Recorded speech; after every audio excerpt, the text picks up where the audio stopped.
आज जमनकीरा थाना तरफ जो साइबर सिक्यूरीटी संबंध में सचेतनता कार्यक्रम आम विद्यालय में करा छात्री मानकर निजर व्यक्तिगत तथा तांकर परिवार रे जो विभिन्न सदस्य अच्छा साई पड़िशा अच्छा पाखक ये संदेश जीव एवं बृहत्तर स्वार्थ हासिल हम समाज विभिन्न स्तर लोक मान पाखक यही वार्ता जीव एवं पिला माने जिते इंटरनेट प्लेटफॉर्म रे काम कर मोबाइल रे विभिन्न प्रकार पाठ पढ़ला समय जब कौन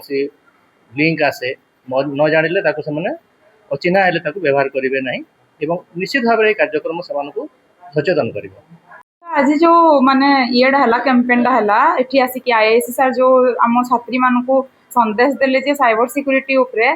प्रत्येक छुआ किसी ना किसी टाइम रे मोबाइल रो व्यवहार करछंती ताको से माने केमती मिस यूटिलाइज न करिवे तार पाठ्यक्रम को छाड़ी की अदर जिंस उपरे से माने केमती माने सचेतन हेबे से उपरे आईआईसी सर जो वार्ता देले सेटा से मान को भविष्य रे आगो को बढ़ेवार मार्ग देखैबो आ तांको गार्डियन मान को सेटा भी सचेतन करिवो जे कोनोसी जिंस को से माने अचिन्हा जिंस को एक्सेप्ट करिवे नाही जा द्वारा से माने कोनोसी